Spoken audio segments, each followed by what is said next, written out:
Hello everyone, welcome to RK tutorial. So guys, Ugadi సందర్భంగా మన ఛానల్లో ఉన్న సబ్స్క్రైబర్స్ అందరికీ కూడా బిగ్ అనౌన్స్మెంట్ అండి. మరి 2000 రూపాయలు ఉన్నటువంటి కోర్స్ని కేవలము 500 రూపాయలకే 2 ఇయర్స్ వ్యాలిడిటీతో అందచేయడం జరుగుతుందండి. ఎన్ని సంవత్సరాలండి? 2 ఇయర్స్ వ్యాలిడిటీస్తో. మరి ఇంత తక్కువ కాస్ట్ ఉంటుంది కదా కోర్సులో, మరి బాగుండవా అని చెప్పేసి డౌట్ రావచ్చు మీకు. సో గైస్, అందుకే ముందు డెమో చూసే అవకాశాన్ని మీకు కల్పిస్తున్నానండి. ముందు డెమో చూడండి, మీకు నచ్చితేనే తీసుకోండి ఫ్రెండ్స్. ఆల్మోస్ట్ హైదరాబాద్లోనే టాప్ ఫ్యాకల్టీ, 20 సంవత్సరాల అనుభవం కలిగినటువంటి ఫ్యాకల్టీ అండి. ఈచ్ సబ్జెక్ట్కి 20 సంవత్సరాల అనుభవం కలిగిన ఫ్యాకల్టీ చేత క్లాసెస్ చెప్పించామండి. ఎక్సలెంట్గా ఉంటాయి. ఓకేనా? ఒకసారి మీరు డెమో చూసి తప్పకుండా ప్రతి ఒక్కరు కోర్సుని ఈ ఆఫర్ను ఉపయోగించుకోండి, ఉగాది ఆఫర్ని. ఓకేనా? 1000కి పైగా క్లాసెస్ ఉంటాయండి. ఈచ్ అండ్ ఎవ్రీ టాపిక్ సంబంధించిన పీడిఎఫ్ ఉచితంగా అందజేస్తాం. టెస్ట్ సిరీస్ ఉచితంగా అందజేయడం అయితే జరుగుతుంది. కాబట్టి ఇది సరైన అవకాశం అండి. సో ఎవరైతే సీరియస్ ఆస్పిరెంట్ గ్రూప్ 2 అవకాశం కోసం చూస్తున్నారో తప్పకుండా తీసుకోండి. నాట్ ఓన్లీ గ్రూప్ 2 అండి, అన్ని కోర్సుల పైన ఆఫర్ ఉన్నాయి. డిఎస్సి పైన కావచ్చు, ఎస్ఐ కానిస్టేబుల్ పైన కావచ్చు, ఇతర కోర్సుల పైన కూడా ఆఫర్స్ ఉన్నాయి. ఒకసారి డెమో చూసి తీసుకోండి. App link in video description. ఓకేనా? All the best. Thank you. Hello everyone, welcome to our channel again.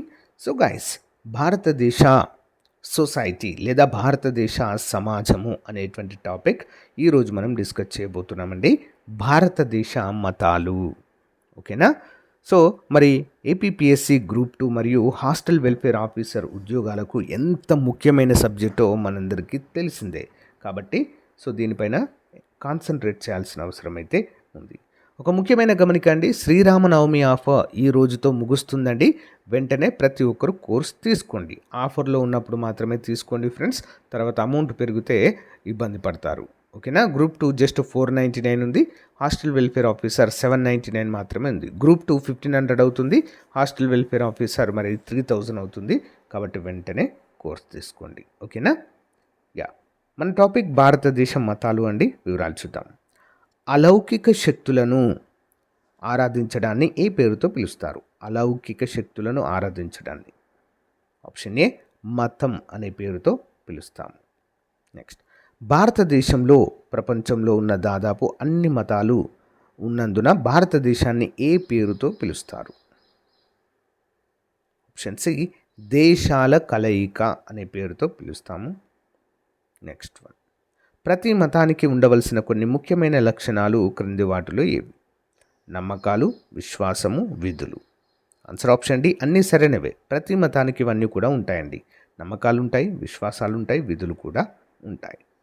2011 జనాభా లెక్కల ప్రకారము భారతదేశ జనాభాలో అత్యధికంగా 79.8% ఏ మతానికి చెందిన వారు ఉన్నారు? ఆప్షన్ బి హిందువులు. నెక్స్ట్, హిందూ మతానికి పవిత్ర గ్రంథంగా దేనిని పేర్కొంటారు? ఆన్సర్ ఆప్షన్ సి భగవద్గీతని పేర్కొంటారు. నెక్స్ట్, హిందూ మతానికి ఆధారాలుగా వేటిని పేర్కొంటారు? హిందూ మతానికి ఆధారాలుగా ఆన్సర్ ఆప్షన్ డి పైవన్నీ సరైనవే. వేదాలు, పురాణాలు, వర్ణ వ్యవస్థ, ఆశ్రమ వ్యవస్థ మరియు కర్మ సిద్ధాంతం. హిందూ మతానికి ఇవి ప్రధాన ఆధారాలుగా ఉండడం చూడాలి. నెక్స్ట్ వన్, హిందూ మతానికి ఆధారమైన వేదాలు మొత్తం ఎన్ని? ఆప్షన్ డి మొత్తం 4 ఉంటాయండి.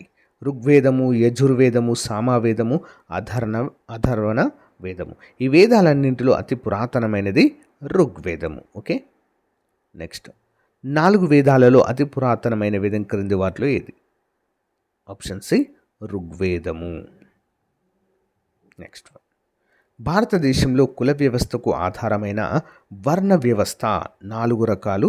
క్రింది వాటిలో ఏవవి? పైవన్నీ సరైనవే. బ్రాహ్మణ, క్షత్రియ, వైశ్య, శూద్ర. ఈ విధంగా మరి వేద కాలం నుంచే వర్ణ వ్యవస్థ మన దేశంలో చాలా ఉండేది. ఓకేనా? నెక్స్ట్, హిందూ మత ఆధారాలలో ఒకటైన ఆశ్రమ వ్యవస్థలో ఉండే ముఖ్యమైన అంశాలు ఏంటి? ఆశ్రమ వ్యవస్థలో ఏముంటాయండి అసలు ఇందులో? ఆప్షన్ ఏ అన్నీ సరైనవే. బ్రహ్మచర్య ఆశ్రమం, గృహస్థాశ్రమం, వనప్రశాస్తాశ్రమం, సన్యాసాశ్రమం పైవన్నీ సరైనవి. నెక్స్ట్ వన్, సమాజంలో మరియు వ్యక్తిగతంగా జరిగే అన్ని అంశాలను దేవునిపైన వేసే మత హిందూ మత సిద్ధాంతం పేరు. సమాజంలో జరిగే సమాజంలో మరియు వ్యక్తిగతంగా జరిగే అన్ని అంశాలను దేవునిపైనే వేస్తారు. ఓకేనా? ఆ సిద్ధాంతం ఏంటి? మత సిద్ధాంతము కర్మ సిద్ధాంతము. ఓకే. నెక్స్ట్, భారతదేశంలో ఉన్న ఏ మతానికి ఆచార సాంప్రదాయాలు, పూజారులు, మత ఆచారాలు లేనటువంటి మతం ఏది? ఆప్షన్ బి, బౌద్ధ మతానికి ఉండదండి. ఆచార సాంప్రదాయాలు ఉండవు, పూజారులు ఉండరు, మత ప్రచారాలు కూడా ఉండవు. నెక్స్ట్, 2011 జనాభా లెక్కల ప్రకారం భారతదేశంలో బౌద్ధ మతానికి చెందిన ప్రజల శాతం ఎంత? బౌద్ధ మతానికి చెందిన ప్రజల శాతం. ఆన్సర్ ఆప్షన్ బి అండి, 0.7% ఉన్నారండి. ఓకే. నెక్స్ట్, బౌద్ధ మతం ప్రకారము జీవితం యొక్క అంతిమ లక్ష్యం ఏంటి? బౌద్ధ మతం ప్రకారము జీవితం యొక్క అంతిమ లక్ష్యం. ఆప్షన్ సి, మోక్ష సిద్ధి. ఏంటండి? మోక్ష సిద్ధి. బౌద్ధ మతంలో మోక్షం సిద్ధించడానికి బుద్ధుడు ఏ విధంగా ప్రచారం చేశాడు? ఆప్షన్ ఏ అండి, నిర్యాణము. ఓకే, నిర్యాణం చేశారు. బుద్ధుడు పాటించిన మధ్య మార్గే సిద్ధాంతాలలో నైతిక సూత్రాలు మొత్తం ఎన్ని ఉంటాయి? బుద్ధుడు పాటించిన మార్గం ఏంటండి? మధ్య మార్గము. ఓకే, మరి ఈ సిద్ధాంతాలలో నైతిక సూత్రాలు మొత్తం ఎన్ని ఉంటాయి? 6 ఉంటాయండి. సత్ప్రవర్తన, దానగుణము, శీలత్వము, కోరికలను జయించడం, ప్రేమ, దయ, జీవులకు హాని తలపెట్టకపోవడము. ఇంపార్టెంట్. నెక్స్ట్, బౌద్ధ మతంలో ఉన్నవారు సరి అయిన విధానాలను అలవర్చుకునే విధంగా ఏర్పాటు చేసిన సిద్ధాంతము ఏది? ఆప్షన్ సి అండి, అష్టాంగ మార్గ సిద్ధాంతము. అష్టాంగ మార్గ సిద్ధాంతము. నెక్స్ట్, గౌతమ బుద్ధుడు బౌద్ధ మతం స్థాపించడానికి గల ప్రధాన కారణాలు ఏంటి? Answer option 3. పైవన్నీ సరైనవే అండి. బ్రాహ్మణ ఆధిక్యతను వ్యతిరేకించడం, సమానత్వ సాధన కోసము, కుల వ్యవస్థను ఖండించడం కోసము, విగ్రహారాధన వ్యతిరేకించడం, కోరికలను జయించడం. ఓకే, బుద్ధుడు వీటన్నిటిని వ్యతిరేకించడానికే బౌద్ధ మతాన్ని స్థాపించడము జరిగింది. నెక్స్ట్, బౌద్ధ మతంలో ప్రధానంగా ఎన్ని శాఖలు ఉన్నాయి? బౌద్ధ మతంలో ఆప్షన్ ఏ అండి, 2 అండి. మహాయానము, హీనయానము అనేటువంటి 2 శాఖలు ఉన్నాయి. నెక్స్ట్, బౌద్ధ మత పవిత్ర గ్రంథాలు క్రింది వాటిలో ఏవి? ఆప్షన్ డి, పైవన్నీ. సుత్తిపీఠిక, అభిధమ్ము పీఠిక, వినయపీఠిక పైవన్నీ సరైనవే. నెక్స్ట్, బౌద్ధ మత శాఖ మహాయాన శాఖలో ముఖ్యమైన అంశం ఏంటి? బౌద్ధ మత శాఖ మహాయాన శాఖలో ముఖ్యమైన అంశం. ఆప్షన్ డి, పైవన్నీ సరైనవే అండి. బోధిసత్వంలో నమ్మకాన్ని కలిగి ఉండడం. బోధిసత్వం అంటే బౌద్ధ మత జ్ఞాన సముపార్జన. నెక్స్ట్, వీరు బుద్ధుడిని దేవుడిగా భావిస్తారు. బుద్ధుని విగ్రహాన్ని పూజించడం ద్వారా మోక్షం సాధ్యమని ప్రచారం చేశారు. అన్నీ సరైనవే. నెక్స్ట్ వన్, బౌద్ధ మత శాఖ అయినటువంటి హీనయానం గురించి క్రింది వాటిలో సరైన సమాచారం ఏంటి? ఆప్షన్ డి అండి, పైవన్నీ సరైనవే. ఈ శాఖ యొక్క అంతిమ లక్ష్యము మోక్ష సాధన. మహాయాన శాఖ ఆసియాలో ప్రాచుర్యం పొందితే హీనయాన శాఖ భారతదేశంలో మాత్రమే పరిమితమైంది. మహాయాన శాఖ సంస్కృత భాష ఉపయోగిస్తే హీనయానము పాలీ భాషను ఉపయోగించిందండి. ఏ భాష అండి? పాలీ భాష. అందుకే మనకు బౌద్ధ మత యొక్క గ్రంథాలు చాలా వరకు పాలీ భాషలోనే రచించబడ్డాయి. నెక్స్ట్, 2011 జనాభా లెక్కల ప్రకారం భారతదేశంలో అతి తక్కువ జనాభా 0.4% కలిగిన మతం ఇది. ఏంటండి? ఆప్షన్ బి అండి, జైన మతము. చూద్దాం. బౌద్ధ మత స్థాపకులైన జైన మత స్థాపకుడైన జైనుల 24వ తీర్థంకరుడు ఏంటి? ఇక్కడ జైన అండి, బౌద్ధ అని పడింది, జైన మత స్థాపకుడైన జైనుల 24వ తీర్థంకరుడు ఎవరు? ఎవరండి? మహావీరుడు. ఓకే, మహావీరుడు. నెక్స్ట్, క్రీస్తు పూర్వము 8వ శతాబ్దంలో జైన మతాన్ని ఎక్కువగా ప్రచారం చేసిన బౌద్ధ మత తీర్థాంకరుడు ఎవరు? ఎప్పుడండి? 8వ శతాబ్దంలో. ఆప్షన్ సి పార్శ్వనాథుడు. నెక్స్ట్ వన్, జైన మతానికి సంబంధించి క్రింది వాటిలో సరైన సమాధానం ఏంటి? ఇవన్నీ సరైనవే, చూద్దాం. జైన మత ప్రధాన సిద్ధాంతం అహింస, మోక్ష సాధన, త్రిరత్నాలపై ఆధారపడి ఉంటుంది. వర్తమానుని నైతిక ప్రవర్తన నియమావళిలో 6 సూత్రాలు ఉంటాయి. ఇంపార్టెంట్. నెక్స్ట్, జైన మత మోక్ష సాధన త్రిరత్నాలు క్రింది వాటిలో ఏవి? త్రిరత్నాలు: సద్విశ్వాసము, సద్జ్ఞానము, సత్ ప్రవర్తన. సమాధానం అన్నీ కూడా సరైనవే. నెక్స్ట్, వర్తమాన మహావీరుడు ప్రకటించిన నైతిక ప్రవర్తన నియమాలలో లేని అంశం ఏంటి? నైతిక ప్రవర్తన నియమాలలో లేని అంశం. ఆప్షన్ ఏ జంతుహింస లేదండి.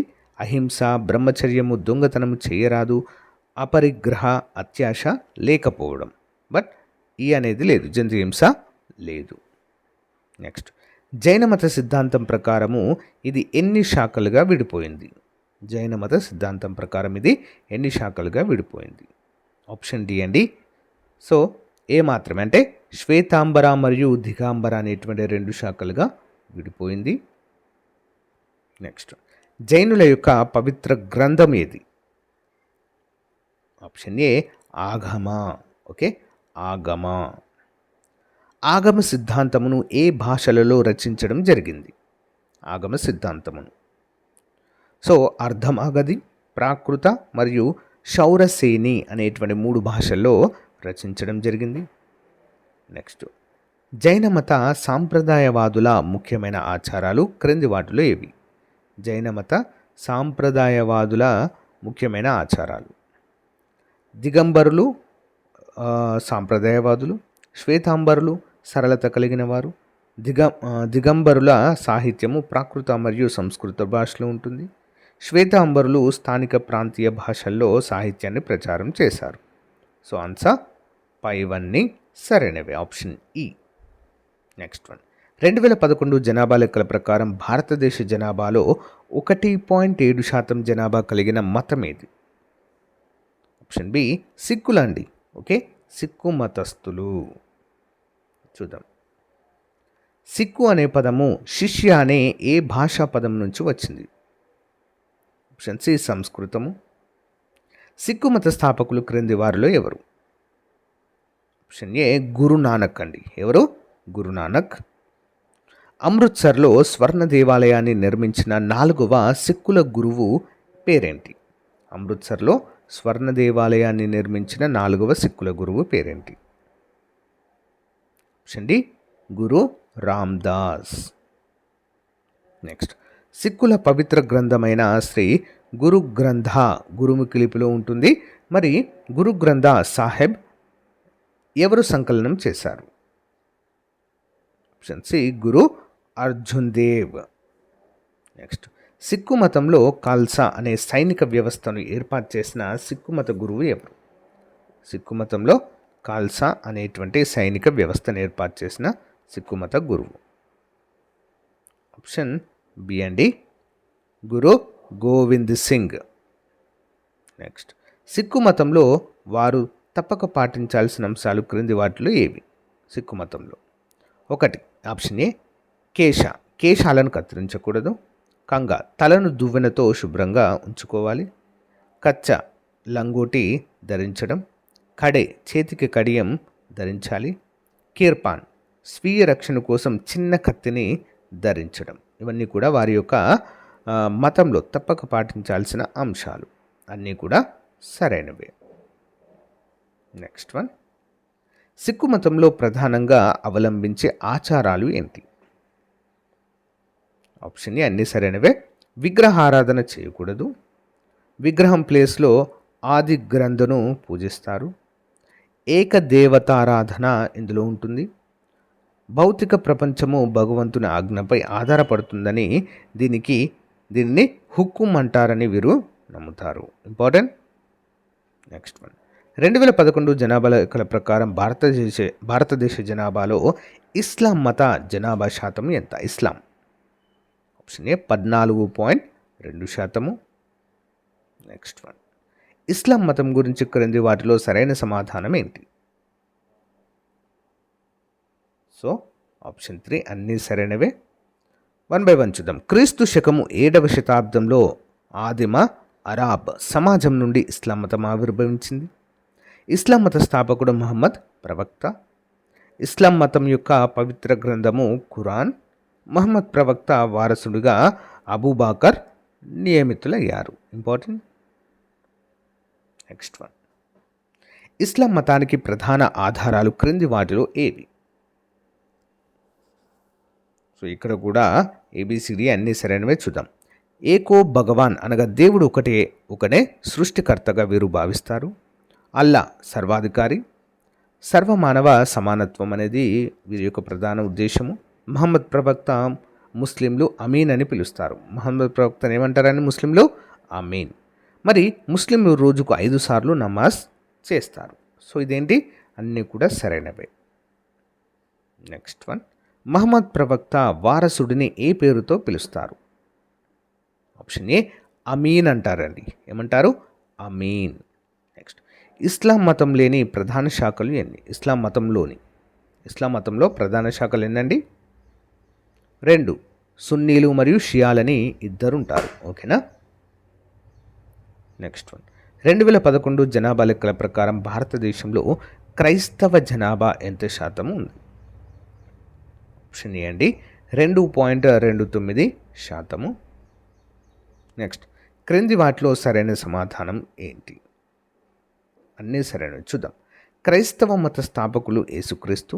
యేసు అనగా రక్షకుడు. Option C. భగవంతుని అనుగ్రహంతో మేరీ కన్యకు క్రీస్తు జన్మించారు. క్రైస్తవ మతము 1వ శతాబ్దంలో ఆవిర్భవించింది. అన్నీ కూడా సరైన సమాధానాలే. నెక్స్ట్ వన్, క్రైస్తవ మతానికి ప్రధాన కేంద్రంగా ఏ చర్చిని పేర్కొంటారు? ఆప్షన్ ఏ రోమన్ చర్చ్ అండి. ఇటలీలో ఉంటుంది. ఓకే. క్రైస్తవ మతం యొక్క పవిత్ర గ్రంథము క్రింది వాటిలో ఏది? బైబిల్. Option C. క్రైస్తవ మతంలో ఉండే ప్రధాన శాఖలు ఏవి? ఆప్షన్ డి 2 కూడా సరైనవే. క్యాథలిక్స్ మరియు ప్రొటెస్టెంట్స్ అని ఉంటారండి. 2 ప్రధాన శాఖలు ఇవి. క్రింది వాటిలో సరైన సమాధానం కనుక్కోండి. ఆన్సర్ పైవన్నీ. క్యాథలిక్ పవిత్ర గ్రంథము బైబిల్. యేసుక్రీస్తు మార్గాన్ని అనుసరిస్తారు. క్యాథలిక్స్లో పాప పరిహార పత్రాల పేరు ఇండల్జన్. నెక్స్ట్, చర్చి అధికారులకు అధిక ప్రాధాన్యత ఇస్తారు క్యాథలిక్లో. Okay, important. నెక్స్ట్ వన్, 16వ శతాబ్దంలో ప్రొటెస్టెంట్ శాఖకి నాయకత్వం వహించి ఉద్యమం ప్రారంభించిన వారు ఎవరండి? Martin Luther King. Next, Parsi మతము ఈ ప్రాంతానికి చెందిన ప్రజల యొక్క మతము. పార్సీ. Option C Persia. ఇక్కడండి పర్షియా. నెక్స్ట్ వన్, పార్సీ మతం గురించి క్రింది వాటిలో సరైన సమాధానం? అన్నీ సరైనవే. చూద్దాం. పార్షీల మత పెద్ద జురాస్టార్. పార్షీల మత గ్రంథము జెండ్ అవెస్టా అంటారు. వీరు అహూర్ మజ్దాను భగవంతుడిగా భావిస్తారు. అజూర్ మజ్దా అనేది 7 గుణాల కలయికగా మనమైతే చెప్పుకోవచ్చు. నెక్స్ట్, పార్సీ మతంలోని ప్రధాన శాఖలు క్రింది వాటిలో ఏవి? ఆప్షన్ డి 2 సరైనవే. కథని మరియు షేన్ షాయి అనేటువంటి 2 శాఖలు ఉంటాయి. నెక్స్ట్, పార్సీ మత సాంప్రదాయాలలో సరికానిది ఏది? సరికాని అంశం. ఆప్షన్ డి నైతిక ప్రవర్తన ఉండదు అనేది తప్పండి. నైతిక ప్రవర్తన ఉంటుంది. ఓకే. వీరు అగ్నిని, నీటిని, భూమిని పూజిస్తారు. కరెక్ట్. వీరు ఏక దేవతారాధన చేస్తారు. కరెక్ట్. విగ్రహారాధన ఇందులో కూడా లేదు. నెక్స్ట్, పార్సీ మత సాంప్రదాయాలలో క్రింది వాటిలో సరైన సమాధానం? చనిపోయిన వారి శ్రవాన్ని కాల్చడం నిషేధం. చనిపోయిన వారి శ్రవాన్ని పక్షులకు ఆహారంగా సమర్పిస్తారు. హమత అంటే సరైన ఆలోచన. హొక్త సరైన మాటలు. హువర్త్ సరైన చర్యలు. నైతిక ప్రవర్తన సూత్రాలు. సో అన్నీ కూడా సరైనవే. అహూర్ మజ్దా అనే అనేది భగవంతుని ప్రతిరూపంగా భావించే ఎన్ని గుణాల కలయిక? ఆన్సర్ ఆప్షన్ సి అండి 7. ఏంటవి? కాంతి, విజ్ఞానము, సత్యము, జయము, పవిత్రత, దయ, సంక్షేమము, అహూర్మజ్దాలోని గుణాల కలయిక ఇవి. సో గైస్, ఇంతటితో మనము ఈ యొక్క భారతదేశ మతాలు అనే టాపిక్ కంప్లీట్ చేస్తామండి. సో రేపటి క్లాస్లో భారతీయ సమాజ తెగలు యూనిట్ 1లో 8th క్లాస్ అండి ఇది. సో రేపు మనము చూద్దాము. సో ఇప్పటి వరకు చూసినందుకు చాలా థ్యాంక్స్ అండి. ఇంకా ఎవరైనా మన కోర్స్ తీసుకున్నట్లయితే వెంటనే తీసుకోండి. ఓకేనా? All the best. Thank you.